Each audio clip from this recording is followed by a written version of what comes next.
Fala turma, seja muito bem-vindo ao Tech Day Entrevista. Hoje eu estou aqui com o meu amigo Renato Alves, que é escritor, autor de 9 livros best-sellers, considerado o dono da melhor memória do Brasil e criador do evento Destrave o Seu Cérebro.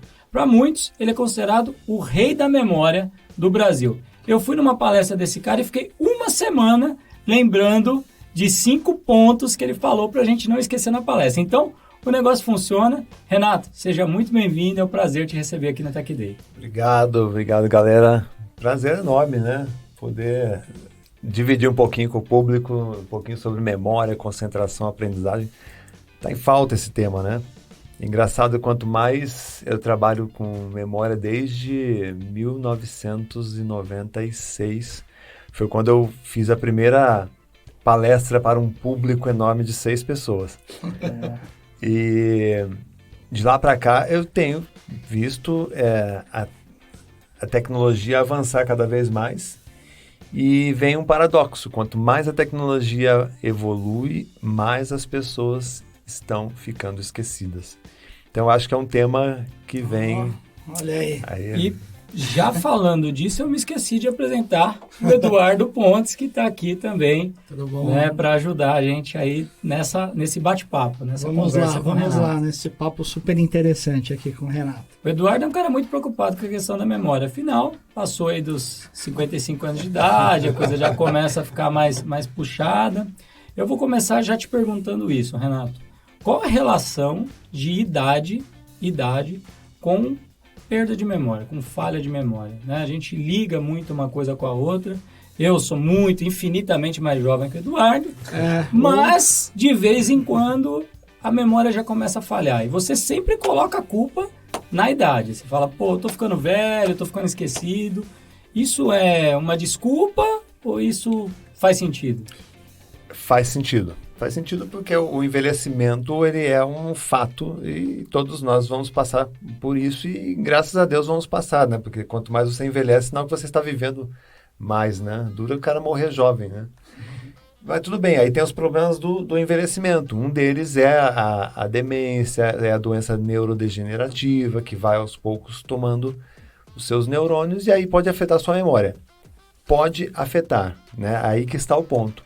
Pode. Se você permitir que isso aconteça. Então, existe hoje já artigos científicos mostrando que você pode ter um estilo de vida onde você consiga ter longevidade com lucidez.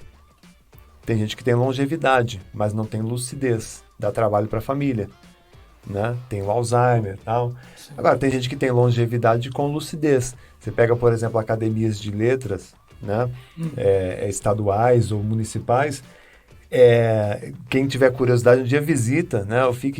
Você tem ali um grupo de velhinhos, sempre velhinhos, né? Na casa aí dos seus 70, 80 anos de idade, lúcidos, um raciocínio rápido, né? Então você vê que uma boa memória, mas aí você pega, o que essas pessoas ficam fazendo a maior parte do tempo? Eles ficam lendo e escrevendo.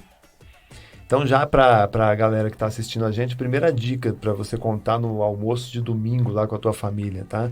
Quer manter a longevidade da vovó, do vovô, dos seus pais? Orienta dessa forma, ler e escrever. Porque a nossa memória é feita desse conteúdo. O que é a nossa memória? Nomes, lugares, nomes de objetos, coisas que a gente fez, que a gente visitou. Se você mantém esse conteúdo vivo, ou seja, lendo, escrevendo, conversando com as pessoas, trabalhando, escrevendo um blog, eu incentivo muito quando eu faço palestra para idosos, né? Pô, cara, faz um blog, você tem uma vida, você tem 80 anos de idade, olha o quanto você viu nessa vida. Se você morrer, você vai levar isso pro... Muito para compartilhar, né? Tem muito para compartilhar. Isso que você falou de blog é realmente muito interessante, porque a gente que é mais da área de tecnologia, né, a gente tem esse costume de ter blog. Eu tenho um blog desde 2005. E o interessante do blog é que várias coisas na sua vida você aprende e você esquece. Eventualmente, várias coisas que eu aprendi, eu fui e documentei no blog. Exato. E, eventualmente, por ter documentado no blog, várias vezes no decorrer da minha vida, eu falei, opa, peraí. Esse problema eu já resolvi uma vez, está lá no blog. Eu tenho isso fortalece a memória mesmo, né? Exatamente, você criou ali é o seu querido diário, né? Um blog Sim. hoje é um diário digital. Diário teria a mesma Teria o função? mesmo efeito, a mesma Mesmo função. Né? O que é legal é você fazer sempre um texto autoral. E é isso, é você dar ali as suas impressões. Só que a construção do texto é que fortalece a memória. Então, às vezes, para você construir um textozinho com 50 palavras, você tem que abrir uns 500 arquivos na sua cabeça. Né? E abrir esses arquivos é que vai mantendo a tua memória. Por exemplo, vou fazer aqui uma palavra cruzada. Todo mundo já ouviu falar que palavra cruzada faz bem para a memória. Sim. Alguém já explicou para você por quê? Não. Né? A palavra cruzada, imagine que você vai fazer uma charadinha aí com seis palavras, 6 letras. Seis Né? letras. Nome do filhote do sapo. Sem Google? Sem Google. Girino. Girino. Tá. Aí eu pergunto, Rafael, você pensou em girinos hoje? Não. Ontem, essa semana, este mês, este ano você pensou em girinos? Né? E o que foi que aconteceu? Em 250 milissegundos, você desce no porão da memória, porão mesmo, né? Abre ativa essa memória que estava ali, sabe Deus há quanto tempo que você não usava. Sim. Então você imagina um game aí, por isso que a gente fala de aplicativo, de criar um aplicativo. Você imagina um jogo que você vai tirando informações dos porões da memória, só que aí a hora que você lembra do girino, você tirou ele lá do fundo e trouxe ele lá no alto, numa chamada memória operacional, memória de trabalho. De forma que se no domingo você estiver lá almoçando com a tua família e você tiver que construir uma frase, de repente essa frase você constrói finalizando ele com um girino. Ou seja, quanto mais você usa a sua memória, mais rápido fica o seu raciocínio. Quanto menos você usa a sua memória, mais lento ele fica. Deixa eu fazer um paralelo aqui. Quem me conhece sabe que eu sou um fã incondicional da Disney. Você assistiu aquele filme Divertidamente? Assisti. Mais ou menos aquilo ali.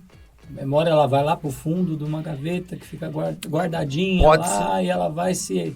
Aquele filme explica mais ou menos Pode-se seria dizer essa que dinâmica? pode-se dizer que sim. Tá? A memória humana ela tem uma dinâmica bem interessante. A memória humana ela é um mecanismo de defesa e oportunidade.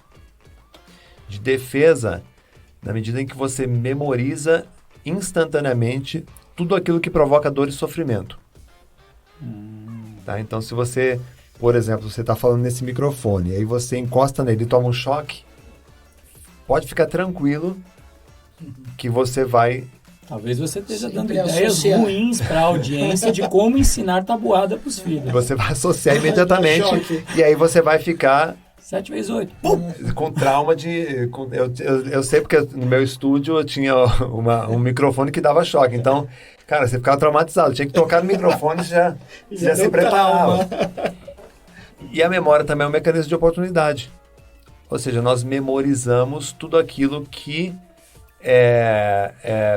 perpetua a nossa espécie. Um deles é comer açúcar e gordura. E fazer sexo. Então a culpa não é minha. A culpa é da genética. Perfeito, obrigado, você já me libertou hoje. Renato. E aí a gente quer ficar repetindo esse e evitando esse. A nossa memória é que determina isso. Tá? Tudo que provoca dor e sofrimento você vai evitar e tudo que provoca prazer você quer repetir. Né? O vício ele entra como mecanismo de memória. Né? Então aí você tem essa memória que vai armazenar lá, né, indo lá para o Divertidamente. Você vai lá e vai guardar isso numa memória bem forte, tá? Bem consolidada. Aí você pergunta, vamos levar para a vida de estudante, né? Estudar causa dor? Dói estudar? Não Dói, né? Você morre de prazer quando está estudando, né? Também não. Também não. Mas você acabou de descobrir que a memória ela tem um mecanismo de dor e prazer. E aí, para onde é que vai esse conteúdo? Né? É aí que entra todo o trabalho que eu desenvolvo, técnicas de memorização. Se você não estiver dentro desses dois ambientes aqui, você vai ter que entrar com técnica. Senão você vai esquecer 74% do que você aprendeu hoje você terá esquecido amanhã. Nossa. Entendeu? E aí, tudo bem, legal. Eu sou aí eu tenho uma solução. Eu vou tomar um remédio para memória. Vou comprar lá porque eu vi lá no Google, eu vi lá no YouTube, eu vi lá que tem uma pílula, uma cápsula para memória. E aí você vai lá e cai no golpe. Porque a memória ela é inatingível via medicamento. Ah, é? Inatingível? Por que é inatingível via medicamento? Por uma razão muito simples. Até hoje a ciência não sabe dizer aonde fica a memória. Caramba. A gente sabe sim que, se a gente abrir aqui o cérebro do Edu ali, né? Encerra, abre, aí pega uma lupa e procura, né? Vamos lá, Edu, lembra aí da tua família aos 10 anos de idade. Aí você ativa ali, aí vai ativar uma região do cérebro dele. Sim. Legal, vamos pegar aí, abre aqui, vamos pegar o bisturi e vamos abrir, vamos procurar a informação. Não tem como. Onde é que está a informação? Entendi. Então, sabe que aquela lembrança ativa ativa uma ponto, região, legal, mas vamos procurar aqui, cadê o neurônio que fala que ele morou no endereço da Avenida Brasil? Não existe isso. Você entendeu? Então, aí o que você tem ali? Você tem raiz, maca peruana, ritalina, tem um monte de coisa que vai provocar muitas vezes vômito, mal-estar, dor de cabeça, tremores, perda de memória, né? Você toma um remédio para melhorar a memória e pode piorar a memória, falta de concentração, entendeu? Então, não existe... mas essa é a solução do cara, do leigo. Trazendo para a tecnologia, se você conseguisse descobrir onde ficam as informações, daria para fazer aquele sisteminha do Matrix, né?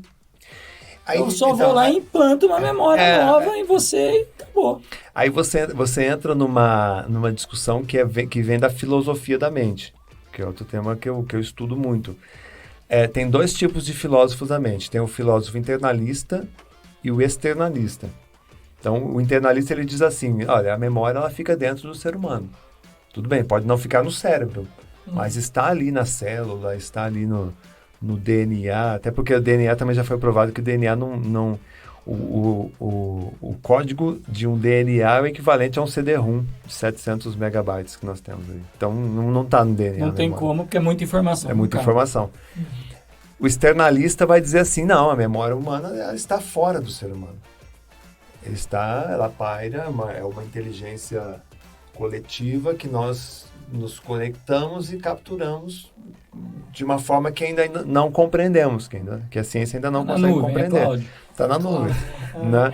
É cloud. Então é uma discussão muito ampla. Carte. Você vai consumindo a la carte na nuvem. Cloud. Né? Caramba. Renato, mas já comecei e não deixei você falar um pouquinho mais do Renato. Renato hoje mora em Balneário Camboriú, né? Vamos lá. Você tem filhos, Renato? Casado? Tem o Miguel, de 12 anos, casado com a baixinha lá, com a Ariane. Ah, né? Bacana. A Ariane sabe que você nunca esqueceu a data do casamento, namoro. Mas eu tenho que provar. Porque aí é um problema, né? Todo ano tem que provar ali que a memória tá ali. Tá né? funcionando. Imbrochável, né? Ô, Renato, e como esse assunto, né, essa paixão, que eu imagino que seja uma paixão sua, pela memória, entrou na sua vida? Como essa história começou? Conta pra gente um pouquinho. Pois eu costumo me intitular como um ex-esquecido, né?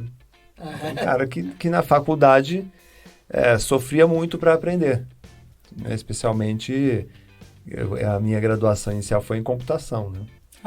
Não sabia. Não por paixão, mas por empolgação, né? E aí eu me graduei em computação, já fui programador. Hoje eu contrato programadores, né? Não programo mais nada, né? Mas eu tinha muita dificuldade. Eu lia um texto, não entendia, né? Não memorizava, lia uma apostila, não conseguia guardar nada. E eu me achava burro, tá? Para os estudos. No trabalho também era um cara esquecido, distraído, né? Aí um dia um amigo meu, um grande amigo até hoje, convivo com ele, ele me deu um remédio para memória, que era um livro. O remédio era um livro sobre técnicas de memorização de um americano chamado Harry Lorayne, que nesse livro ele ensinava como memorizar cartas de baralho, números, palavras, letras, fazia acrobacias com a memória. Né? Então ele ensinava no livro, eu comecei a ler aquele livro, achei interessante e comecei a testar. Né?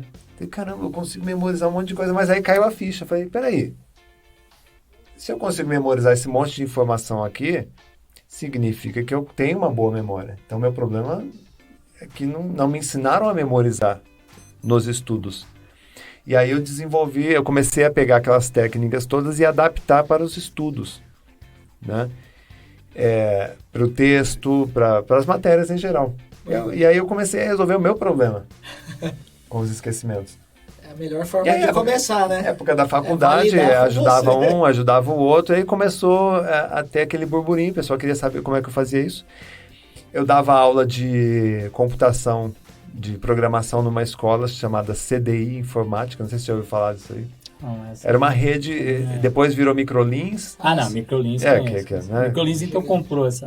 ou era concorrente, enfim, mas primeiro era CDI Informática. E aí eu cheguei no dono da escola... Windows, Excel... Visual Basic.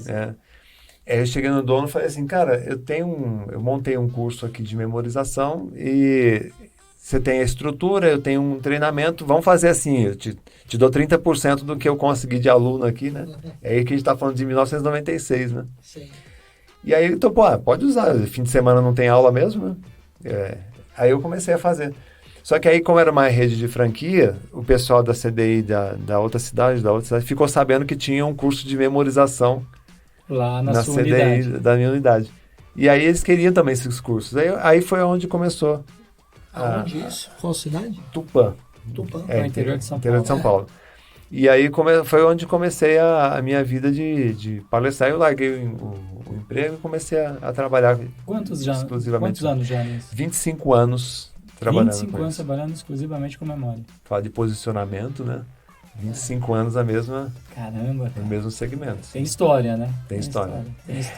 Porque se você falar 25 anos atrás, como professor, eu ensinava com flip chart, com lousa. Sim. Né? Depois evoluiu para o retroprojetor, né? Aí veio o projetor multimídia, né? Hoje é um telão de LED, né? Com TV de tela plana e tal. Então, evoluiu bastante. Para um aluno, lá em 1996, 97, eles queriam memorizar coisas para concurso, que até hoje é assim, né? Isso. Mas queriam memorizar um número de telefone, por exemplo. Eles queriam memorizar... Era um problema da época. Né? Eles queriam lembrar nomes de pessoas, né? A senha de um e-mail, de uma internet, alguma coisa assim. E o curso, ele já... a memorização, ela pode ser visual, né? Auditiva, tem várias formas, né? Isso, a gente chama de sistemas preferenciais. Tá. Todo ser humano ele aprende através dos 5 sentidos. É a forma como nós interagimos com o mundo. Tá? Só que nós temos os nossos sistemas mais estimulados.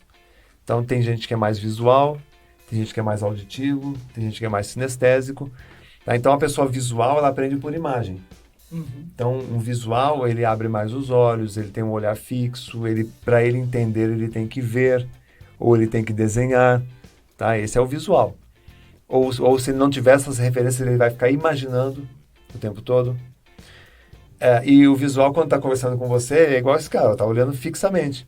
O visual, ele me parece que é visual. Sim. Né? Nos sinais físicos, assim, é visual. Você explicando agora, explica um pouco de um comportamento que eu tive durante toda a minha vida acadêmica. Isso. Eu era um cara que eu entrava na sala, eu assistia muitas aulas e eu não tirava o caderno da mochila. Isso. Porque eu queria estar aqui olhando o que o professor estava fazendo, eu não queria anotar. E o Rafa vai explicar para alguém, ele tem que desenhar. Isso, é um comportamento Qualquer visual. coisa que eu vou explicar, eu tenho que pegar uma caneta e desenhar para a pessoa o que eu estou querendo demonstrar para ela. É típico do visual. O auditivo, ele trabalha ele constrói frases. Então, o que acontece? O visual, ele olha para você o tempo todo, para poder te entender. O auditivo, ele não precisa olhar. O auditivo, você está falando com ele, ele vai girar para você o ouvido mais sensível dele, que ele escuta melhor. Então, se o Rafa está falando e o meu ouvido melhor é esse daqui, eu vou inconscientemente Dá uma virada para me virando para poder ouvir cada vez mais, né? Ou o auditivo não olha para você. Então, o Rafa está falando, eu estou aqui, Isso pode como se estivesse no meu... Pode parecer falta de educação e só é o estilo da pessoa. E tem o né? sinestésico, né? O sinestésico, esse está perdido no mundo dos canais de comunicação, porque o sinestésico é totalmente sentido. Você está falando, ele está tentando transformar aquela informação numa sensação. Nossa. Tá? E aí, cara, aí que ferra o mundo dele, né? Porque você está numa aula de, sei lá, de programação. Né? Não tem sensação alguma. Cara, então aí você pega um professor visual com um aluno sinestésico. Ou um aluno visual com um professor sinestésico. Ou um outro auditivo. E aí vira uma... Só que as pessoas não têm acesso a esse tipo de conhecimento. Então, aí vem a questão é aí que surgem as crenças. Eu não consigo entender esse professor, eu sou burro. Né? Ou o professor, ele tem um raciocínio muito rápido e tem uma turma de sinestésico. Não, ele pensa, minha turma, esses caras são muito burros. E tem um percentual da população, assim, tem esse... levantamento aproximado, assim, todo mundo, a maioria é visual, imagino, ou não? A melhor resposta seria assim, todos nós somos todos os canais. Tá? Por exemplo, você pode às vezes acordar sinestésico, mas a hora que você pisa o pé na empresa, você vira, você acorda sinestésico porque você foi dormir, a tua bebezinha estava dormindo com você lá, teu filho. Aí você está naquele momento, no seu modo carinho, né? No seu modo abraço. No seu Caramba. Então, você acordou sinestésico, só que a hora que você pisou na empresa, você assumiu o teu canal que é mais forte, porque isso tudo a gente acaba refletindo na nossa comunicação. Então, você pisou aqui, você tem que usar todo o seu poder de comunicação. Qual é o seu poder? Está no visual. Então, aqui você se torna um cara totalmente visual. Só que aí você saiu daqui... É dominante aquele... Que pode ser dominante. Enfim, você quer passar a tua informação do teu jeito, né? Porque quando você... Aquele é um canal dominante dentro da sua personalidade. Do teu canal dominante. E aí você sai daqui, você vai numa confraternização com os amigos, você volta a ficar, sei lá, sinestésico. Ou você tá no teu carro ouvindo uma música, você fica auditivo ali. Então, é difícil dizer assim qual é o percentual. Você pode dizer assim, Você vai flutuar dentro das possibilidades. Por exemplo, você vai num museu. Tá? Quem tem interesse por ficar olhando quadro, olhando essas coisas? Geralmente você vai encontrar ali uma população visual. Né? Você vai talvez numa pizzaria ali, o pessoal que curte muito a gastronomia ali, você tem muita gente ali sinestésica, né? Quer ter a sensação. Então, depende muito do ambiente. Eu acho que qualquer classificação seria equivocada. Né? Renato, você falou que você é um ex-esquecido, né? Você se considerou um ex-esquecido. Então, eu posso entender, acho que até pela sua explicação, que a memória é algo treinável, é algo que a gente desenvolve. Mas existe alguma predisposição no DNA, por exemplo, meu pai tinha uma memória muito boa, eu tinha uma memória muito ruim, então eu vou ter o mesmo tipo de memória. O quanto é DNA, o quanto é treinamento? O quanto, se eu sou, por exemplo, um cara nota 5, eu vou conseguir chegar a nota 8, ou eventualmente eu vou conseguir chegar a nota 10? Dá para treinar todo mundo, né? Todo mundo consegue treinar e chegar num nível de excelência? Isso é uma ótima pergunta, tá? É uma boa pergunta mesmo. Tem várias formas de você explicar isso, tá? Quando você fala em funções cognitivas, por exemplo, a habilidade com a matemática, né? A memória musical, né? Inteligência musical, inteligência sinestésica, isso você herda. Tem DNA envolvido. Só que quando você tem memória, a memória é a mesma para todo mundo. Então a memória ela é treinável. Eu detesto essa comparação, mas eu sou obrigado a usar porque é a melhor que tem, tá? A memória como um músculo. Tá. Né? Eu não gosto disso porque não é um músculo. A memória é algo transcendental, né? Algo que você não toca, você não... Não dá aquela Mas- sensação que basta ficar puxando. Mas tudo a bem, ferrinha ali que ela vai. se você treinar a sua memória, ela vai ficar uma memória forte, uma memória rápida, né? Uma memória que não falha. Né? E se você deixar de treinar, então é treinável sim. Então, né? sim, ela é treinada. Sim, ela é treinável. Agora, resultados aí com cada indivíduo tem um limite ali, tem um... É muito interessante porque eu até estava hoje numa entrevista na Record e me fizeram essa pergunta, mais ou menos parecida com essa sua. E eu lembrei de uma passagem que eu estive no México e aí eu fui visitar as pirâmides dos maias, né? E aí eu fui com um grupo de amigos e aí chegando lá, cada um, celular, câmera fotográfica, todo mundo já armado ali, pronto para registrar. Aí quando eu olhei aquilo, eu falei, caramba, peraí, qualquer foto que eu tirar aqui, eu não vou encontrar nenhuma, eu vou encontrar fotos Muito melhores. Muito melhores do que a minha. do que a minha na internet, né? Então eu vou fazer o seguinte, eu vou tirar uma foto minha para provar que eu estive aqui, né? É um registro. E aí eu tinha uma do lado antigo da pirâmide de Chichén Itzá, não sei se você já Sim. teve. Tem um lado antigo que não foi restaurado, né? Uma das faces dela. Aí eu aí tem uma parte que tem umas árvores ali, tava calor, eu falei, vou ficar aqui na sombra sentado observando. Contemplando, na verdade. Sim. Tá? E aí eu fiquei ali observando, contemplando, aí depois eu fui passear, fiquei ouvindo o que os guias estavam ensinando ali, o guia turístico, ouvindo as histórias e não registrei mais nada. Acho que eu tenho umas 3 fotos só de lá. Só que aí depois voltando pro hotel, conversando com o pessoal, eu lembrava de muito mais detalhes Certeza. Do que todo mundo tinha. do que o todas as pessoal que fotos. ficou ali preocupado em registrar tudo com a câmera fotográfica. Então, às vezes vale mais a pena você parar e contemplar e vivenciar aquele Viver o momento Total. do que você ficar ali querendo registrar qualquer Isso coisa. me incomoda demais, assim, por exemplo, em show acontece muito Show, o isso. pessoal paga pra Cara, assistir pelo celular. Show, todo mundo levanta o celular, fica filmando, não vai assistir aquela filmagem e perdeu. Perdeu o que está E não acontecendo. vivenciou, ele não sentiu ali, né? Não sentiu, não estava presente. Não entrou no clima, né? Não entrou, mas tá Mas, todo mas mundo por um outro filmando. lado,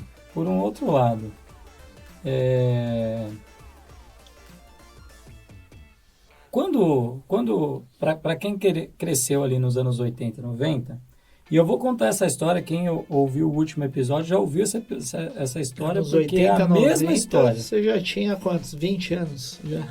Eu nasci em 82, né? Então assim, basicamente era o seguinte, né? Hoje, se eu for perguntar para minha mãe sobre a minha festa de 2 anos ou de 1 ano, eu tenho que acreditar naquelas 12 fotos que foram tiradas naquele momento. Eventualmente, se nenhuma queimou, tal, tem aquelas 12 fotos, eu tenho que acreditar que foi uma festa legal e tal. A geração atual, por exemplo, eu tenho uma filha de 7 anos, que a minha filha, basicamente, qualquer momento da timeline da vida dela, de 7 anos, a gente foi, inclusive, para Cancún, e outro dia a gente estava na discussão de, vamos para Cancún novamente e tal, e ela, mas eu não fui. Eu estava nessa discussão essa semana. Eu falei, não, você foi sim. Você foi. Não, eu não fui. Você foi. Aí o que você faz? Você na hora pega o seu celular, volta aqui, ó. 2022, 21, 19, 18, 17, 16, 15. Julho, dia, pum, tá aqui, ó. Tá aqui a foto. Inclusive, você quer ver o vídeo? Pera aí, papai joga na TV aqui. Você vê o vídeo, aí você vê o que você tava falando no dia, você vê...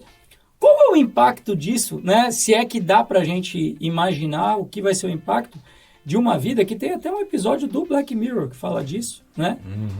De uma vida que ela é 100% registrada. Pois né?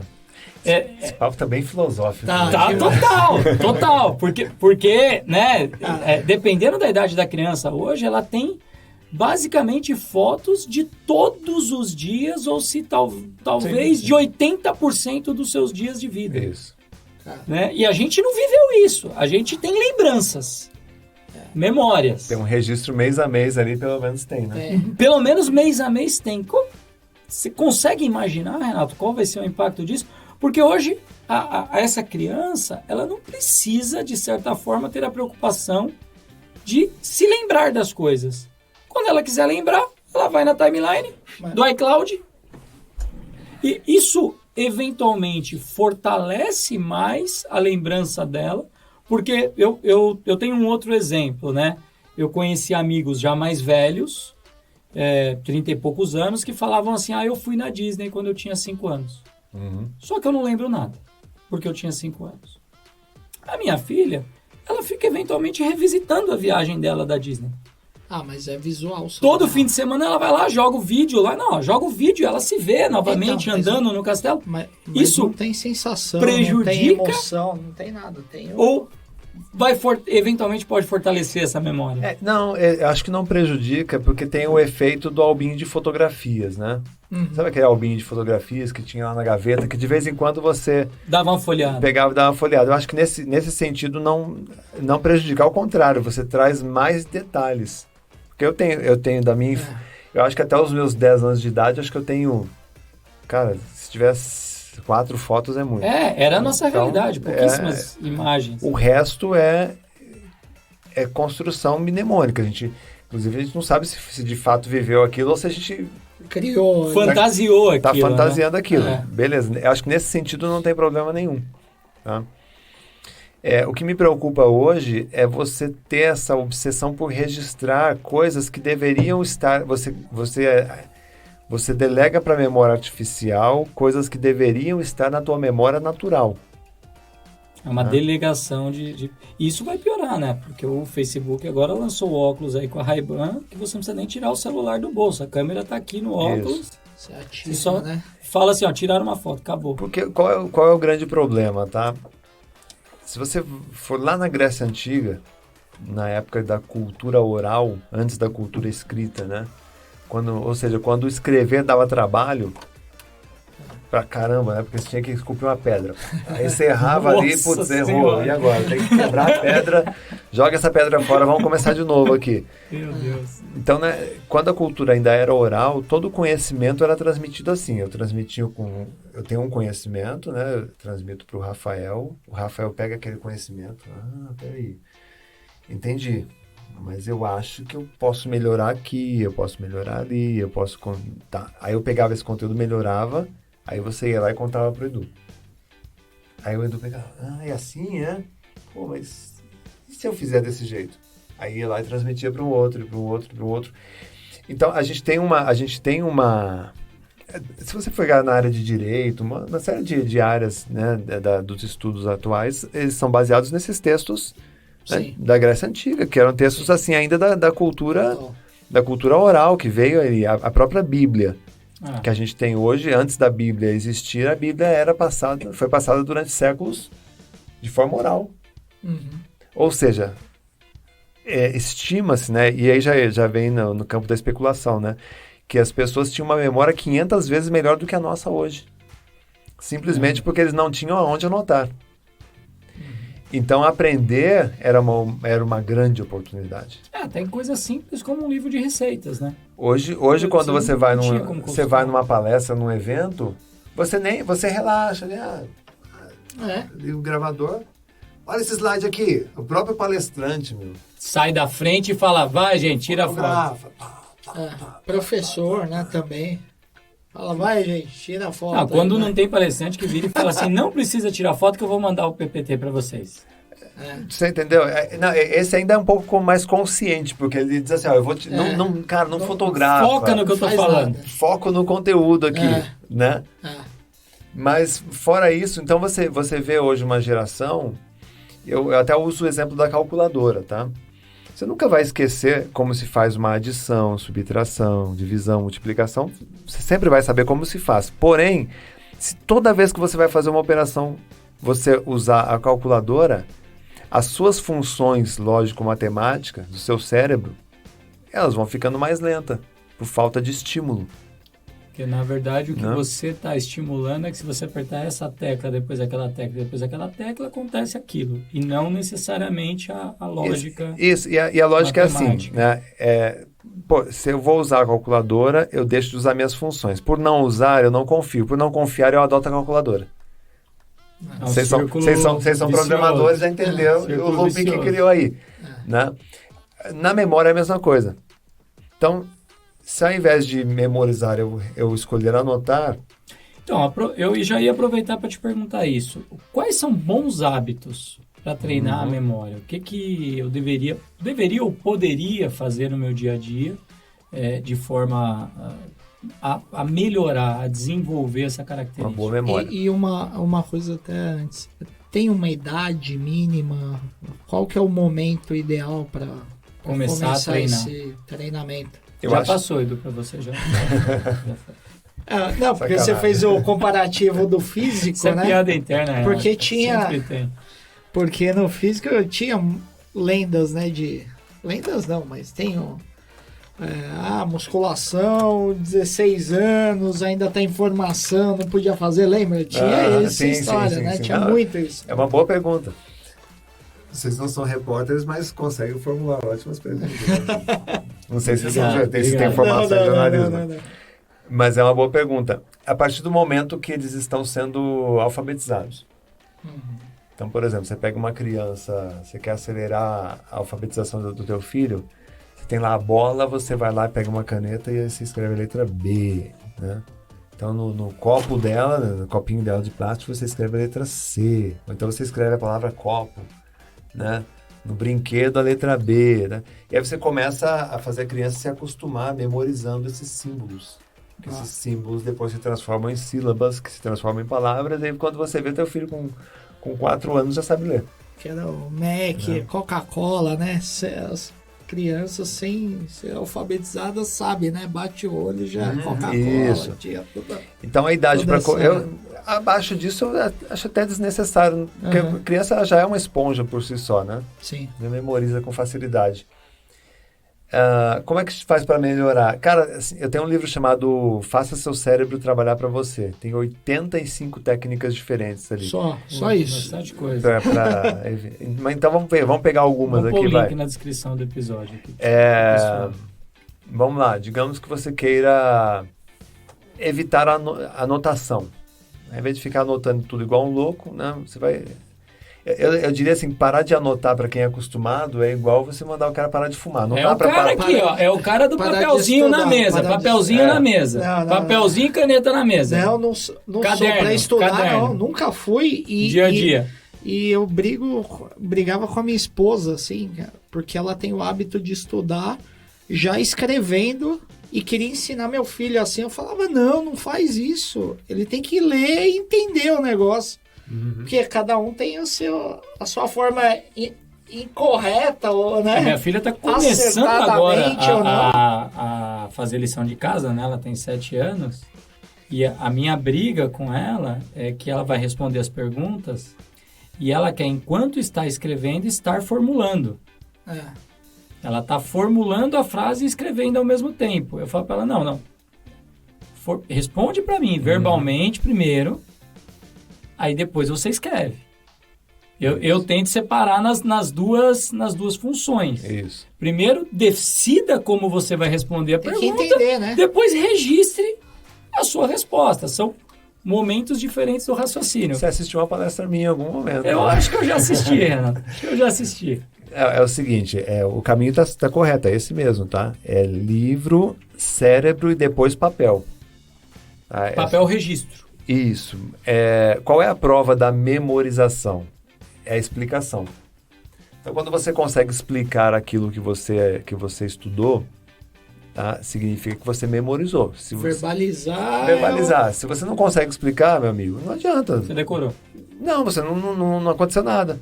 Né? Você deu uma aula para uma classe. Joãozinho, entendeu? Entendi. Explica o que eu acabei de falar. Não consigo. Não, se não consegue é porque não tem nada na memória. E é fato isso daí, né? Então, quando você estuda com um Memória livro... não é decoreba, então. É decoreba. É? É decoreba. Pode ser, né? Pode ser. O decoreba, na verdade, o que é? É uma memorização via força bruta. Você fica ali sistematicamente repetindo. Permanente, na né? memória. É uma memória permanente. Assim, Ela é mais construída longa, né? pela repetição. Lembra que a gente tem a memória por dor, por prazer, Sim. tem um caminho do meio, que é a repetição. Então eu fico repetindo ali 800 vezes aquela mesma coisa e uma hora ela vai gravar, igual andar de bicicleta, né? Você pedalou ali milhões de vezes, né? Então, técnica equilibrou, dos tá? jingles. Dos jingles, exatamente. Dos jingles. Então ela é válida sim, só que não é a melhor, né? Embora seja válida. Estudei o livro, capítulo do livro, fecho o livro, explico, como se estivesse dando uma aula. Seja para a parede, seja para eu mesmo no espelho. Enfim, eu explico como se estivesse ensinando alguém. Em época de mídia social, grava um vídeo. Grava um vídeo, grava um áudio, enfim. Tá? E aí, só depois disso é que você vai colocar no papel. Perfeito. Porque você provou que sabe. Aí você coloca no papel. Mas aí você pergunta, para que colocar no papel se eu já memorizei? Aí é uma questão importante. Pô, eu vou colocar no papel para quê? De fato, se a prova é amanhã, fica tranquilo que você vai lembrar. Talvez não tenha função. Vai lembrar tranquilamente. Se você entendeu o assunto, você vai lembrar, né? Agora, tudo bem, eu estudei, compreendi, mas a prova é daqui 2 semanas. Então eu preciso revisar. Só que eu não vou revisar toda a matéria de novo. Eu posso revisar um resumo daquilo. Os meus registros que vão ativar Isso, aquela que é os memória. gatilhos de memória. Aí entra aquele resumo que você fez, que aí pode ali ter os gatilhos de memória, as técnicas de desenhos, tal. Tem várias técnicas de memorização. Porque aí você pega aquele papel ali, que a conta é a seguinte, para 1 hora de estudo, bem feito, com esse rigor, bastam 5 minutos de revisão. Caramba. Tá? E aí é aquilo que eu vou revisar. Então, de repente, em 30 minutos de revisão, eu estou memorizando Muitas ali horas aí. várias horas de conteúdo. 6 horas de... Entendeu? E dentro da área que a gente atua, né, área de programação, tem muita gente que tem medo de entrar na área de programação por causa de traumas justamente com a matemática, que faz uma relação muito profunda entre matemática e programação, e de alguma forma acabou ficando traumatizado com isso.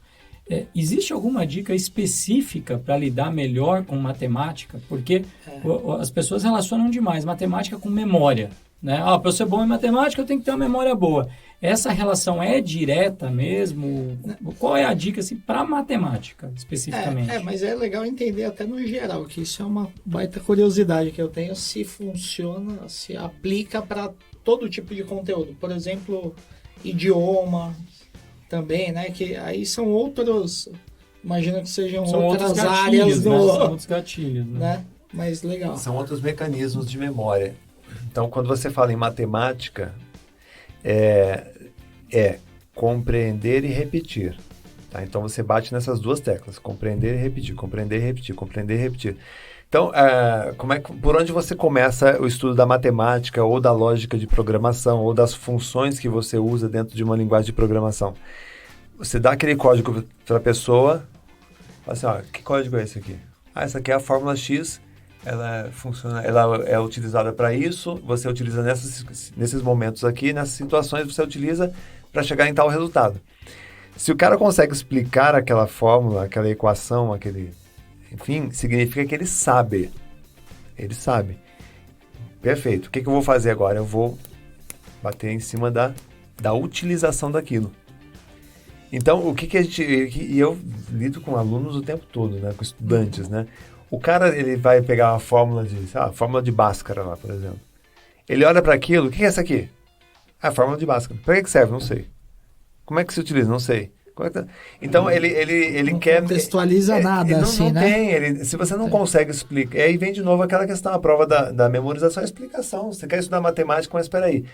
Se você quer memorizar essa função, essa quase um fórmula... castelo de cartas, né? Quando você fala de matemática, né? Sim. Porque, às vezes, o cara está querendo aprender o conceito lá de cima, mas ele não tem o andar de Não tem a baixo, base, não tem né? o outro, não tem o outro. Então não Exatamente. adianta, ele não vai conseguir aprender aquele ali, né? Exatamente. Não tem jeito. Então, não é difícil, tá? Não é difícil. Se você tem um bom tutorial te explicando, te ensinando para que serve aquela fórmula, por exemplo, e você compreende, você consegue conversar a respeito dela, houve compreensão. Ótimo, já formou a memória. Só que eu preciso segurar isso, porque eu sou um programador e eu vou usar isso no meu dia a dia. Eu tenho que ter isso rápido, fácil na memória. Se eu compreendi, eu memorizei, aí é repetição, é aplicação, são exercícios que eu faço em cima daquilo. Legal você falar sobre programação, porque muita gente me pergunta sobre programação, né? Eu tenho um curso de programação e tal, e muita gente me faz uma pergunta, já me perguntaram algumas vezes, como é que você faz para decorar os comandos da linguagem de programação tal? E a minha resposta, como um leigo em memória, entendo de programação, mas não entendo de memória, eu falo assim, cara, eu nunca parei para decorar. Eu simplesmente a repetição. É como andar de bicicleta, de tanto andar chega um momento que você sabe andar. Né? Engatar a marcha do carro. Né? A primeira vez alguém te explica, depois de tanto fazer, você decora. Essa orientação, ela tá certa ou realmente faria sentido o cara parar para fazer um trabalho de decorar? Não, eu acho que que o estudante ele tem que investir um tempo em entender. A gente fala de etimologia da palavra, né? Fala assim, nefelibata. O que é nefelibata? Você vai lá, nefelibata, o cara que vive com a cabeça nas nuvens. Mas você entender a origem dessa palavra. Vem do latim, porque isso é a junção dessa palavra com essa daqui e tal. Então, quando você pega um código, uma função, vamos entender qual é. Você pega a tecla lá, o CTRL, né? O control.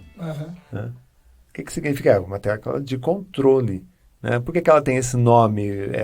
O que exatamente ela executa? Tá, né? Então, se eu consigo falar a respeito... Eu acho que o que falta, às vezes, nos treinamentos é isso. Vamos falar a respeito disso.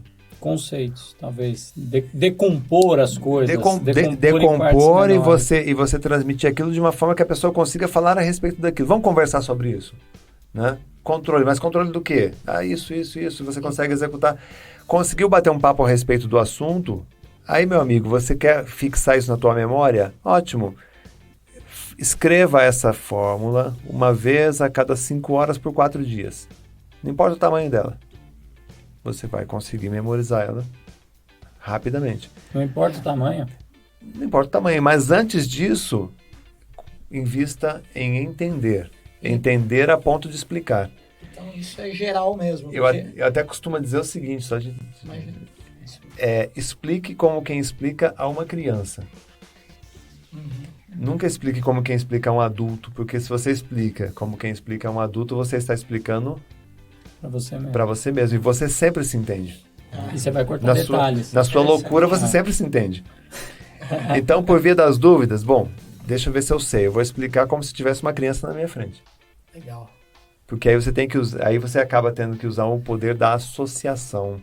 O poder da metáfora, o poder da história, o poder da comparação, né, da parábola. Então você acaba tendo que reduzir aquilo. E quando você reduz, meu amigo, aí é conhecimento consolidado. Por que as histórias de Jesus a gente tem até hoje, essas histórias? Né? Porque Jesus ele ensinava através de parábolas.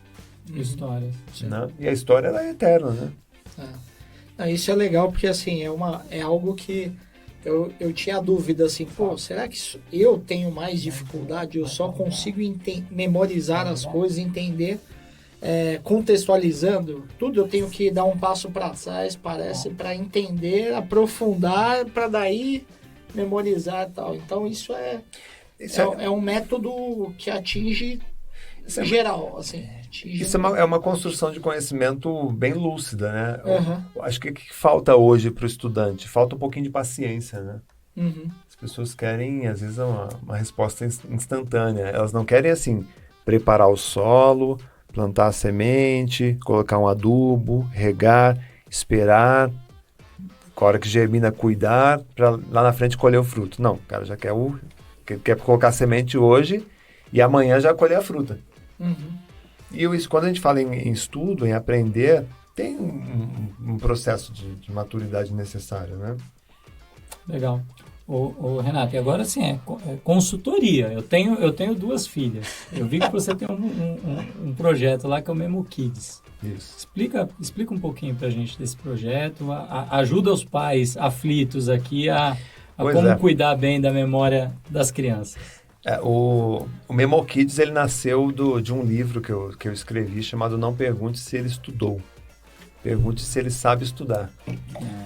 Então, quando eu era criança, minha mãe vivia dizendo: vai estudar, moleque, eu quero ver você e seus irmãos estudando. Já para a mesa. Tudo bem, eu não sabia estudar, mas ela queria me ver na mesa, né? Com o livro na mão. Eu ia pra mesa, abria o livro, fazia cara de conteúdo, né? Às vezes às vezes eu colocava o gibi ali no meio. Eu ficava lendo o gibi, ela achava que eu estava estudando, né? Eu fingia que estava estudando, e tudo bem nessa cena? Não, tudo mal. Porque as mensagens que ficam na cabeça de uma criança que finge que estuda são as piores mensagens. Porque eu acabava deduzindo, pô, minha mãe manda eu estudar, mas eu não sei estudar. O que é isso, estudar? Por onde eu começo? Né? Aí eu deduzia, eu devo ser burro para esse negócio. Né? Eu devo ser burro. E aí quando você insiste que uma criança faça aquilo que ela não sabe fazer, mas você insiste, mas ela não sabe por onde começar, mas você insiste, né? Você acaba matando a autoestima. Então, aí nasceu esse livro. Não pergunte ao seu filho se ele estudou. Primeiro pergunte se ele sabe estudar. Então, talvez essa seja a nossa primeira aprendizagem. A gente tem que aprender a aprender. Isso. Se ele não souber estudar, você vai ter que aprender a estudar para poder ensinar ele a estudar para poder cobrar. Né? E aí, esse livro eu escrevi porque tenho 4 sobrinhos, né? Na época todos eles eram crianças, né? E aí eu coloquei o computador na minha frente e falei, bom, eu vou escrever um livro para criança, né? Ensinando a criança a estudar. E aí comecei a escrever imaginando que os 4 estavam na minha frente e o que eu diria para eles sobre estudo, né? Aí eu escrevi esse livro, depois escrevi um outro chamado Segredo dos Gênios, também uma linguagem bem acessível. O livro é para os pais ou é para a criança diretamente? Para os pais. Para os pais, mas a criança também consegue acompanhar porque a linguagem é bem... Junto. E no fim esse livro ficou em primeiro lugar na Amazon. Que legal. Chegou a pegar primeiro lugar.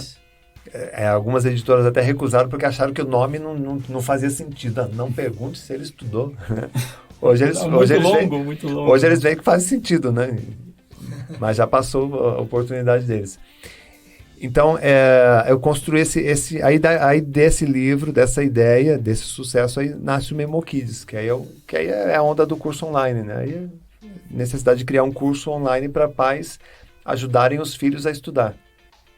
Né? Que aí a gente passa toda essa orientação de como é que você vai... o que você tem em prova do quê? De matemática. Então, vamos lá no Memo Kids, abre a videoaula lá sobre como estudar a matemática. Não é necessariamente sobre o conteúdo da matemática. Não, de forma nenhuma, nem daria. Aí seria uma escola, na verdade, né? É sobre como aprender. Isso, como estudar a matemática. Prova do quê? De ciências, como estudar as ciências. Escrever texto, como escrever um texto. Tudo que envolve memória no estudo. Né? No Memo Kids é tudo que envolve memória. E a gente tem tido resultados... A partir de quantos anos? Excepcionais. É de 8 a 13 anos o Memo Kids. A gente fala até 14 anos, mas depende. Se for 14 anos, mas a criança é bem infantilizada ainda, a cabeça muito infantil, aí faz o Memo Kids. Se é 14 anos mais adulta, mais madura, aí a gente encaminha para um outro curso que é o estudo de memorização, que já é para vestibulando, concurseiro, né? Mas aí, enfim, a equipe orienta. Mas dá para ensinar. E a gente tem resultados interessantes ali com os pais. Legal. E você falou de um curso online, né? Os cursos online, eles tiveram uma expansão muito grande aí por causa da pandemia, né? A digitalização. E do outro lado, a gente tem uma briga como pais para tentar fazer com que os filhos passem menos tempo em frente às telas, né? As empresas como a Apple, Google, a própria Meta, eles estão criando cada vez mais formas do pai controlar, do pai reduzir, do pai delimitar a quantidade de tempo que essa criança passa em frente a essas telas. Esse excesso de exposição a telas, ele pode, de alguma forma, prejudicar esse desenvolvimento dessa memória? Pode prejudicar. Não só a memória, tá? Em vários outros aspectos, tá? A gente tem aí porque hoje às vezes eu duvido muito dessa boa intenção dessas grandes corporações, né? Essa boa intenção, na verdade, é mais assim, eu dei ali, eu coloquei o protocolo ali. Cala a boca, assim. O pai que não quis seguir. Porque... No termo de uso lá.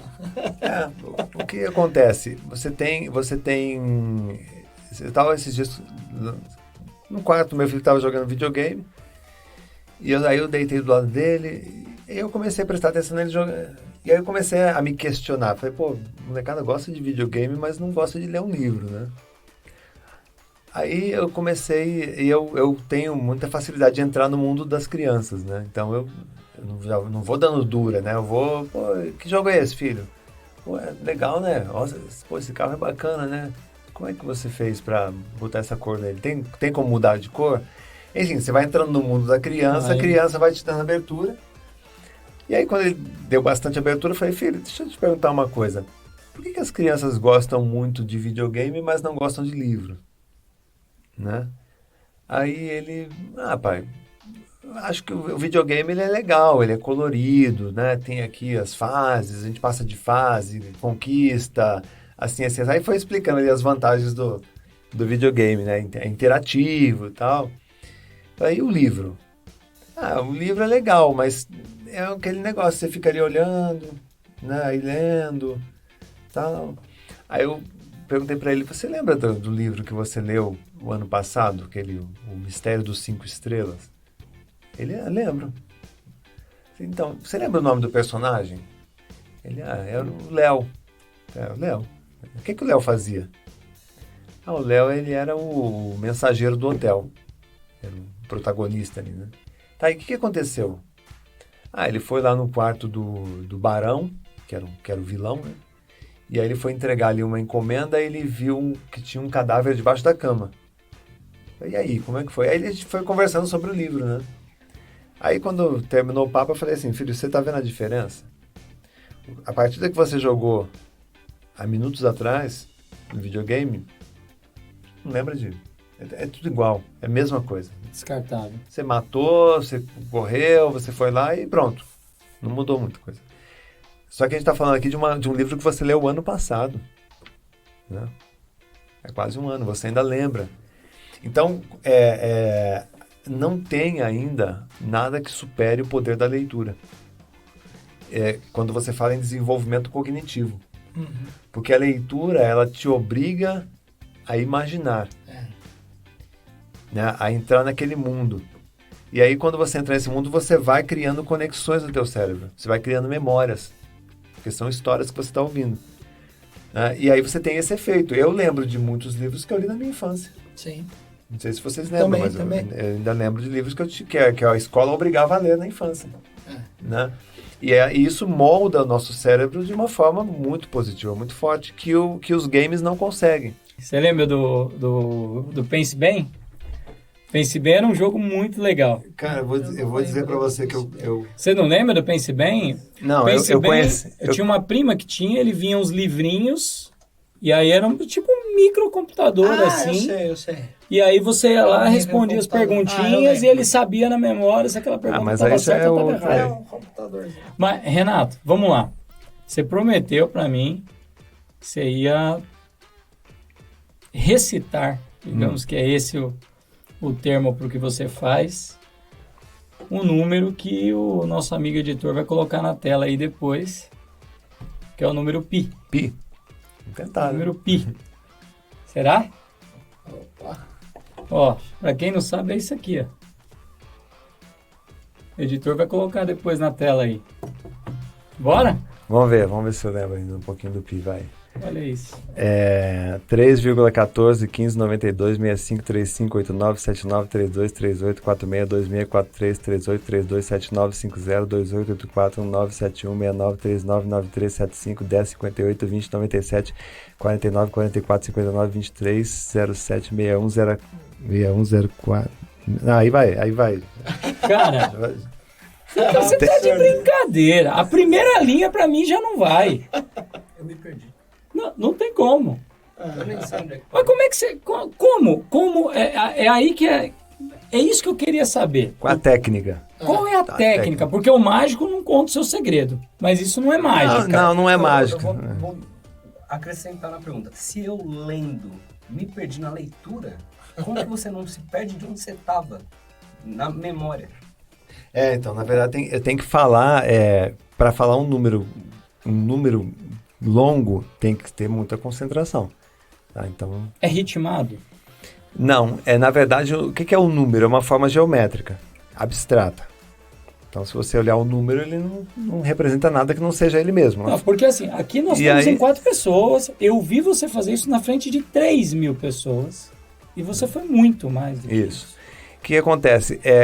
Na memorização, você aprende a transformar o número numa imagem concreta. Entendeu? Então, cada dezena de um número como esse, na minha cabeça, não é o número. Eu não olho como número. Eu olho como uma imagem. É uma sequência de imagens. Eu vou dar um exemplo aqui, porque na verdade é muito particular, que é uma técnica que eu Sim. desenvolvi dentro da minha cabeça. Mas vamos lá. Número 1 é um amendoim, número 2 é um copo, número 3 é uma tigela, número 4 é uma TV, número 5... Mas aí ficou, Então, Tem mas que aí... decorar. ficou mais o complicado deparo, ainda esse deparo aí. Aí complicou mais. E aí, quando eu olho um número comprido, na verdade, para mim é uma sequência de palavras como se fosse uma música. Entendeu? E aí você só faz o... E aí eu só lembro da música. E aí eu vou recitando. Cara, Aí você pergunta assim, peraí. Para tudo que... Para o mundo que eu quero... buguei. Então você memorizou 2 informações. Não, na verdade uma informação já existia na cabeça. Eu só associei com ela o música já tinha. Então essa é a técnica da associação. Então, sempre que a gente apresenta uma técnica de associação, as pessoas mas eu vou memorizar 2 informações. Eu falo, não, você vai memorizar uma.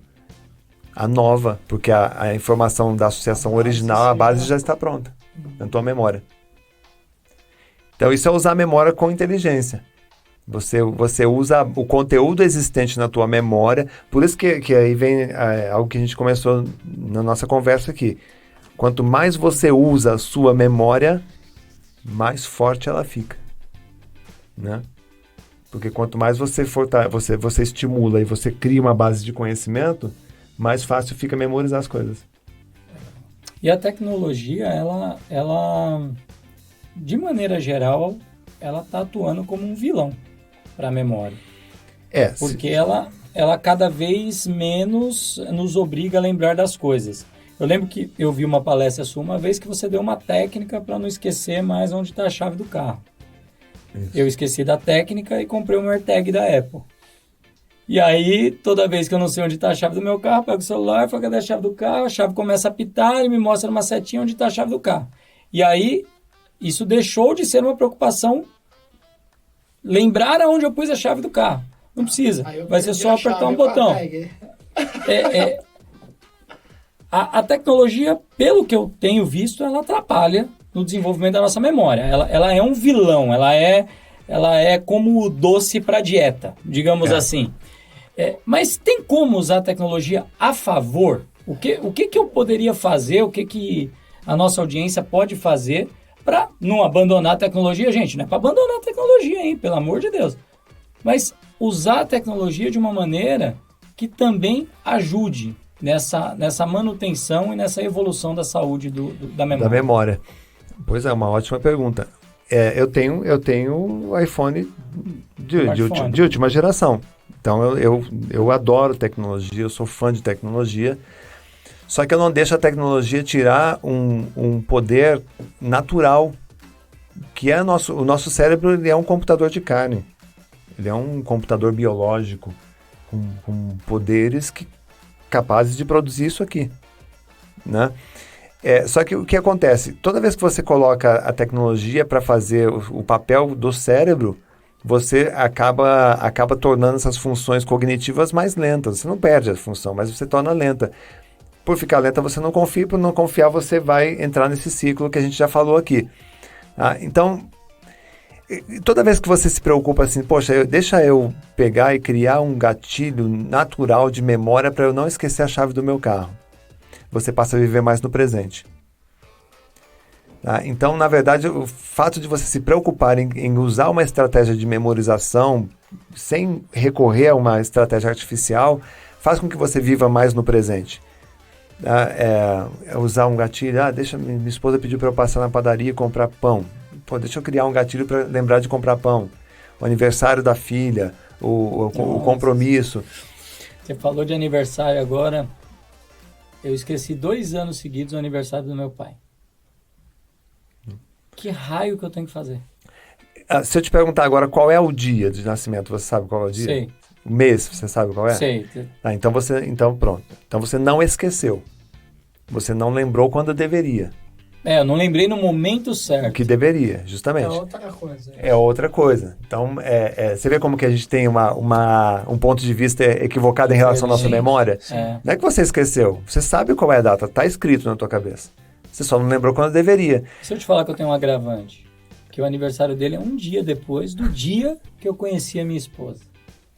E que eu deveria fazer 2 comemorações. Aí, ó. Ele não E fez por nem- 2 anos seguidos eu esqueço as 2. Os dois. E minha esposa também, menos mal, então ela também não pôde me Tá, então- criminalizar nessa. Então, eu vou dar uma técnica pra galera utilizar aí que vai facilitar muito a vida. Sabe aquele pequeno calendário? Lembrando, você poderia automatizar. Sim, mas... E foi o que eu fiz, tá? Você Eu poderia falei jogar pra lá Alexa no teu... me lembrar, dia Alexa 16 do te ano que lembrar. vem. Pronto. Mas você poderia fazer uma coisa que vai estimular mais a tua memória e te manter mais presente. Tem aquele calendáriozinho de geladeira? De imãzinho que vem na pizzaria. Pega aquele calendário e coloca ele num lugar bem estratégico. Tira da geladeira e coloca no espelho do banheiro, do seu lado, que é o primeiro lugar que você vai de manhã. E ali você fica alguns minutos. Você está escovando teu dente, você está fazendo suas coisas, e aí você está ali, você já olha o calendário.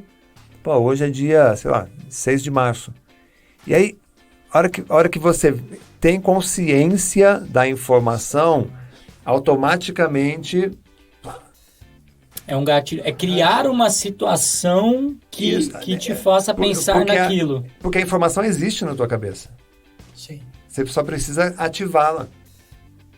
Tudo bem, eu posso deixar a Alexa... Seria um link com hábito, talvez. Sim, é um gatilho, de memória natural. Eu posso deixar a Alexa fazer isso aí, mas e se naquele Isso belo... muda o equipamento. Se muda, se não tem energia naquele dia. Entendeu? Então, mas é uma coisa que te torna mais presente, entendeu? Você passa a usar, você não fica um zumbi digital. Você passa a viver, você está vivendo aquilo que você... É uma experiência que você tem, pô, que legal, hoje é segunda-feira, hoje eu tenho aquele bate-papo lá, aquela reunião importante. Que é um grande problema, né, da mente, né, das pessoas hoje, esse de viver com a cabeça no futuro, no passado e tal, né? É muito curioso, né, porque você tem hoje a tecnologia como um ponto de fuga. Tá? Então, eu tenho uma tremenda reunião para fazer, um tremendo abacaxi para eu resolver, uma decisão importante para eu tomar, mas eu não quero pensar nisso.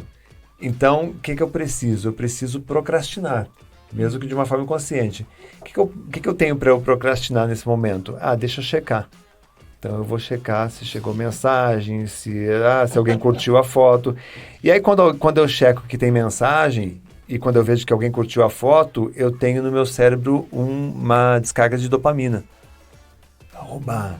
Alguém respondeu, alguém curtiu meu videozinho ali no grupo da família. Né? Eu tenho um disparo de dopamina. Aí eu começo a ficar viciado nisso. Então, toda vez que eu tenho um problema para eu resolver... uma conversa com a esposa, uma situação difícil na empresa, tem que demitir uma pessoa. Porque a melhor definição para procrastinação que eu já li até hoje é o medo de enfrentar uma situação estressante. Né? Se você analisar bem, o que a gente procrastina é justamente isso. Sim. É o medo de encarar uma situação, um estudo de longas horas, uma reunião, a gravação de um curso. E aí eu vou para esse mecanismo, eu vou para uma fuga. Para um prazer imediato. É um mecanismo de fuga. Então, a tecnologia tem se tornado hoje um ambiente de fuga. Eu vou fugir para esse mundinho tecnológico virtual. Só que uma hora eu vou ter que encarar a realidade.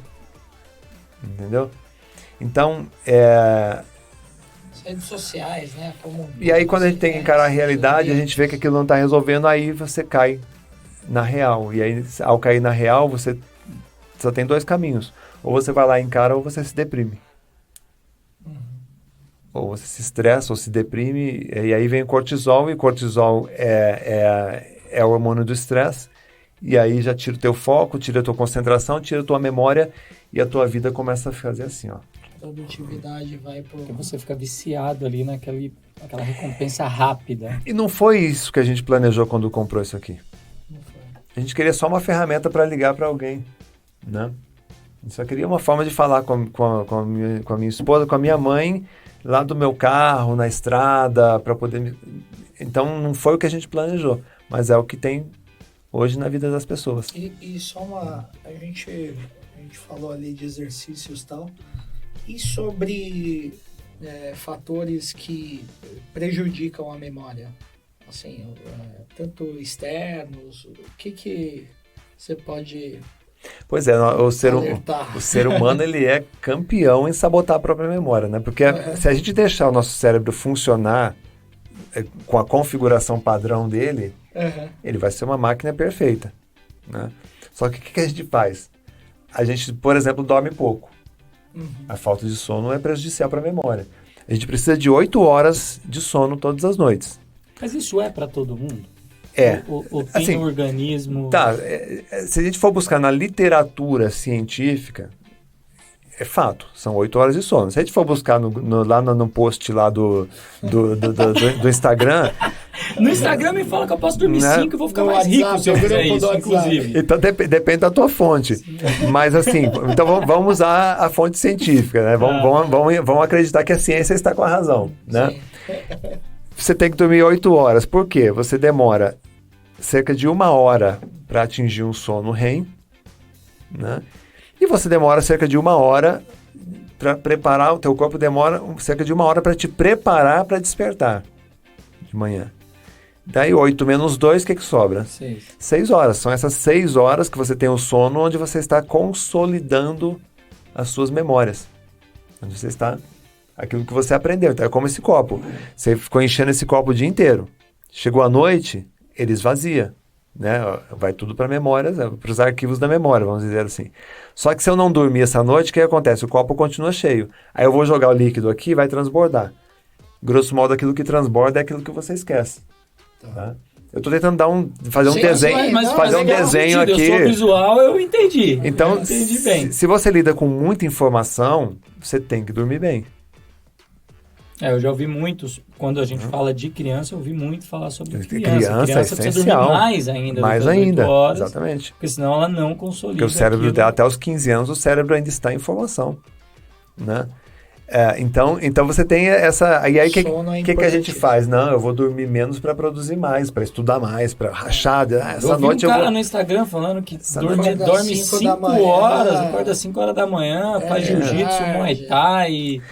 Quando você é um jovem, cara, até vai, né? O corpo até suporta, né? Mas 1 hora a conta chega. A conta chega. Você entendeu? Ô, Renato... Eu paguei esse preço. Tá? Eu viajei 18 anos seguidos. Tá? Tenho mais de 3 mil voos. Caramba. Né?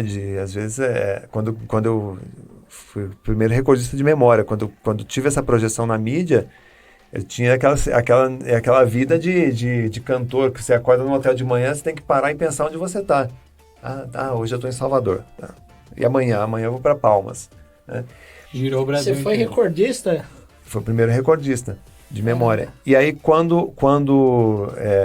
aí 18 anos nessa pegada. Aí chegou um momento que eu estava em Vitória, no Espírito Santo, estava no camarim, eu tinha ali mais ou menos umas 300 pessoas na plateia me esperando para um curso. Né? E eu estava no camarim já chorando, porque eu não queria entrar. Simplesmente não conseguia. Estava vendo que falta 15 minutos, 10 minutos, eu não queria entrar. Estafa completa. Um burnout completo, estava ali, né? E aí naquele dia eu parei e falei, opa, peraí, já está começando a vir a conta, né? Então foi aonde eu comecei a tirar o pé do acelerador dessa história de viagem, né? E é onde eu fui mudando a chave para curso online, que é o que eu digo que o online salvou minha vida. É o que literalmente salvou minha vida. Senão eu teria infartado. Né? Ô, Renato, tem 2 perguntas aqui do nosso caro editor. Diretor. Diretor. Editor. Eu ouvi dizer que memória está diretamente relacionada ao foco. Quanto mais foco, mais memória.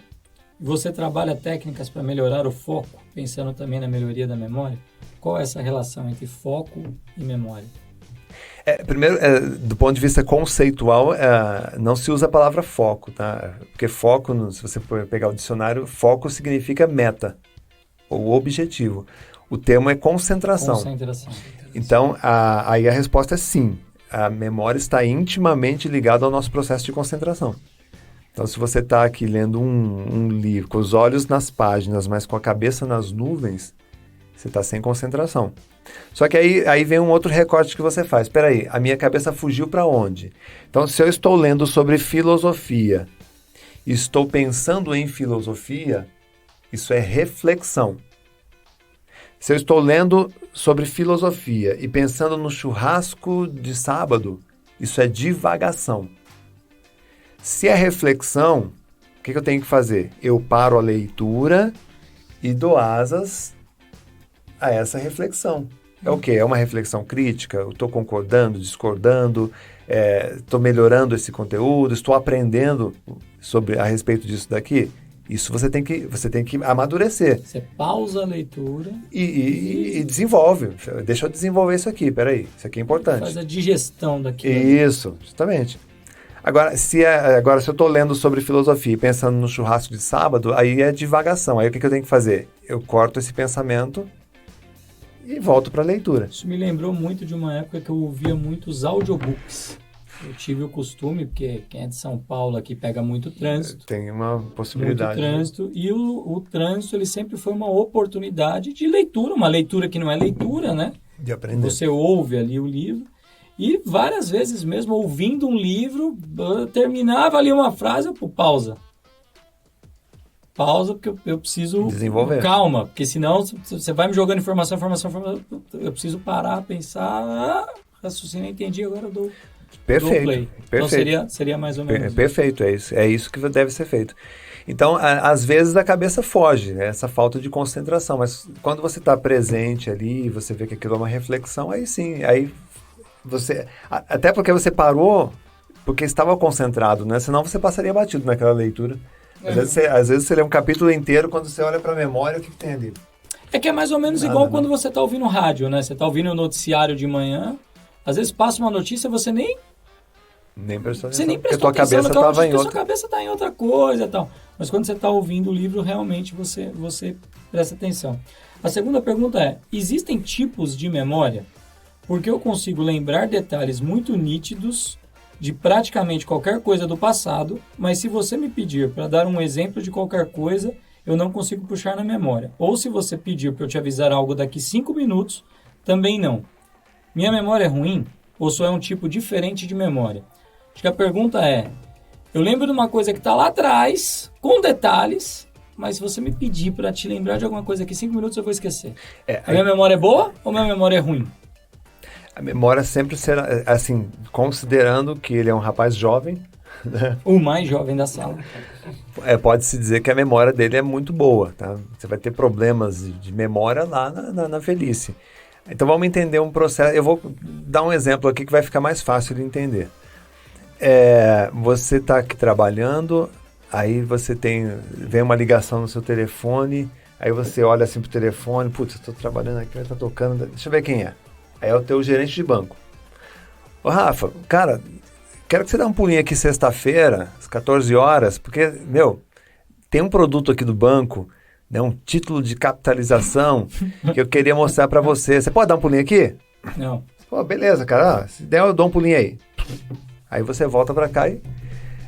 Mais tarde, se eu te perguntar, quem te ligou hoje? Apagou da mente. Nem vai lembrar, porque, Ninguém ligou. Que droga de gerente de banco e tal. Tá, vamos agora para uma segunda cena, tá? Você tá aqui trabalhando, cabeça quente aqui, desenvolvendo, aí toca o seu telefone, você... Sabe o telefone? Ô, Rafa, cara, tem uma ótima notícia para você. Tá? Sabe aquele título de capitalização que você fez lá em 2017? Pois é, você foi sorteado. E vai vir o gerente aqui da regional, eles vão vir sexta-feira às 14h30 para te pagar. Ó, não ia contar não, mas ó, R$500 mil você ganhou. Só que tem que ser sexta-feira às 14h30 em ponto. Beleza? É outro... O que vai acontecer com o teu cérebro naquele momento? Você vai fechou tudo. Não, você vai, esquece o que você você tava vai, fazendo. você vai, Fecha o notebook. você vai tatuar na tua memória aquele negócio ali. Decolar.com. Você entendeu? Já abre uma aba, decolar. Então, de onde vem as lembranças e de onde vem os esquecimentos? A gente pode atribuir sempre ao nosso estado de atenção, de interesse. Você falou no início, a gente Se- tem que esquecer daquilo que causa... Que não tem, se não é do interesse, cara, entra por aqui e sai por ali. Então, quando você está, por exemplo, um funcionário da tua empresa, ô, João, pega um negócio ali e tal, leva lá e fala tal coisa para dona Sandra. Beleza, João? João, beleza. Aí, sabe o que você faz? Chama o João. João, você entendeu o que eu te disse? Não entendi. Explica para mim. Você vai flagrar muitas vezes que ele não entendeu. Não prestou Porra atenção em nenhuma. nada que você falou. Nada. Então, sempre que você quiser se certificar de que a pessoa memorizou aquilo que você disse, Pede para ela repetir. repete para mim o que eu te pedi. Né? Então, é porque é isso. A memória ela tá muito ligada a isso, ao nosso estado de interesse. Então, não dá para dizer que o cara tem memória ruim. Né? Dá para dizer sim, olha, você não tava interessado nisso daí. Renato, brasileiro tem memória curta ou não? Tem alguma lógica nisso? Eu acho que a gente tem preferências, né? Por exemplo, a mulher, ela tem um tipo de preferência. A mulher, ela vai lembrar da roupa que você estava usando. Isso é impressionante, A minha né? esposa tem uma memória irritante, né? Isso é impressionante. Ela lembra da roupa que a gente estava usando no primeiro encontro há 19 anos atrás. Memória muito específica, né? Específica para esse tipo de detalhe. O homem não, o homem olha, a mulher pode usar o mesmo vestido a semana inteira, que para ele vai ser sempre um vestido novo. Né? Você falou que não perguntar torce para a ninguém, mas muitos homens vão lembrar do lateral direito do seu time de 20 anos Isso. atrás. É. E se provavelmente vai lembrar a Concentração, escalação inteira, Eu capaz uso- de lembrar o nome do juiz. Eu uso muito esses exemplos. Aí tem memória ruim? Ah, você gosta do quê? Ah, futebol. Qual é o seu time? Qual foi o último título? Qual era a escalação do time? Ele fala tudo. Pô, a última vez.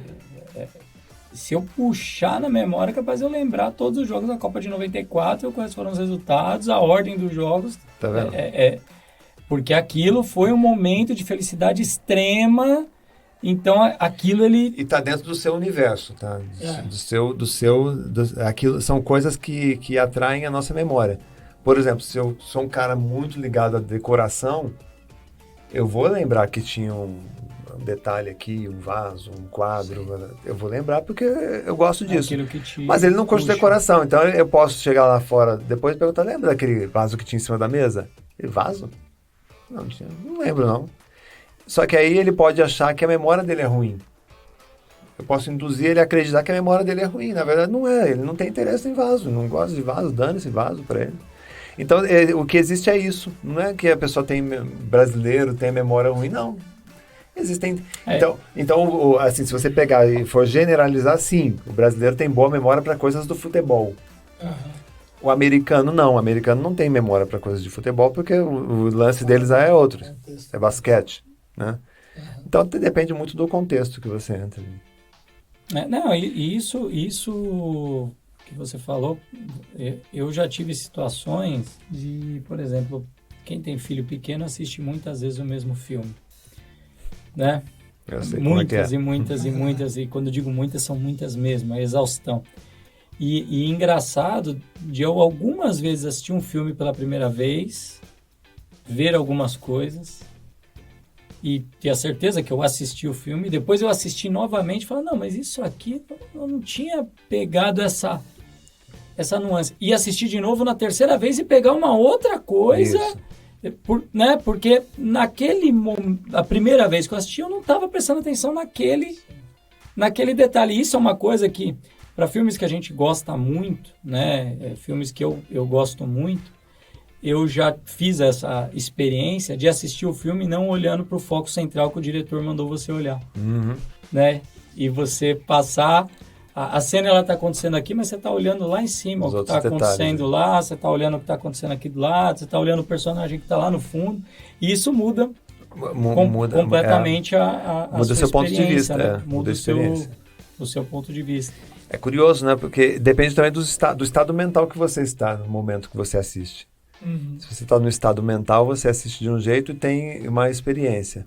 2 dias depois você assiste de novo, ou um mês depois, você está num outro estado mental, você já tem uma outra Sim. percepção. Isso explica um pouco a tal da memória afetiva, Sim. que a gente brinca que existe a regra dos anos 80, né? Porque tinha filmes que a gente assistiu lá atrás e que a gente achava que aquele filme era muito legal, porque a gente não tinha a possibilidade de reassistir.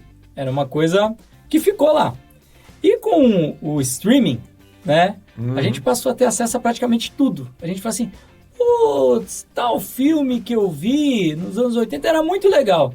Aí você vai ali no catálogo, em 5 minutos joga o filme, você fala, cara, Eu que achava bomba legal. que era isso aqui. E eu achava muito legal. Né? A memória afetiva, Sim. ela melhora coisas que são ruins. Na verdade, não é que o filme era ruim. Pensa, você não é mais o mesmo cara que assistiu Sim. lá na década de Com o 90. que você tinha de informação era bom. Você tinha 15 anos, você era mais afetivo, mais emocional. Hoje você é um cara mais racional. Então hoje você analisa de um outro jeito. Lá você não tinha estudado programação, você não era um cara da lógica. Né? Hoje A você pessoa era diferente. Lá você não questionava se o diretor ele poderia ter colocado a imagem numa posição X ou Y. Você simplesmente se entregava a uma experiência. Limitada, né? Tem isso na alimentação também, né? Comida tem muito isso, né? De memória afetiva. Nossa memória mais potente é a olfativa. Olfativa. Você sente um cheiro aqui, você vai lá para casa da tua avó quando você tinha 6 anos de idade. E isso teve também com alimentos que você comia lá atrás, nos anos 80, você falava, nossa, isso aqui é muito bom. Aí você encontra depois de muitos anos, você come e você fala, cara, mas não era assim, esse negócio ele era muito melhor. Fora do contexto, né? Fora do... Não, até exterior, Além do né? céu. Eu acho que a primeira vez, né, que quem tem a oportunidade de ir para o exterior, né, vou dar o exemplo aqui, Estados Unidos, né? A primeira vez que eu fui para os Estados Unidos, a sensação que eu voltei é que tudo lá era muito bom, muito gostoso, muito saboroso. Depois que você vai diversas vezes, chega uma hora que você fala, puta, cara, eu vou pra lá, é tudo ruim, cara. Você começa a ter uma outra perspectiva. Você muda completamente, né? É o estado mental. Você É o estado mental. Você está no estado mental de curiosidade, né? De interesse, de explorador. Tudo é bom naquele momento. Você tudo tá ali para explorar, né? Aí quando você vai, depois de 20 vezes, você já vai num outro estado mental. Você já quer... Que droga, né? Renato, cara, vamos lá. Eu quero te agradecer muito pelo seu tempo, pela sua visita. O papo é incrível. Renato, quem quiser saber tudo aí sobre os seus livros, sobre os cursos, como é que o pessoal te encontra? Eu tenho falando em curso, tem curso para criança, que é o memokids.com.br. Se está estudando para um concurso, se você está estudando para fazer uma faculdade, um exame de qualificação, enfim, tem o estudomemorização.com.br. Se você está estudando a Bíblia, tem o bibliamemorização.com.br. Que legal. Se você está estudando, se você anda muito esquecido, tem memoriablindada.com.br. Né? E aí, se você quiser achar tudo isso mais fácil, é só colocar renatoalves.com.br que você tem ali o meu site com todos esses... Tem solução para todo mundo. Tem pra solução todas as idades. De A a Z. Legal. Gente, eu recebi aqui o Renato Alves, que é uma autoridade em memória.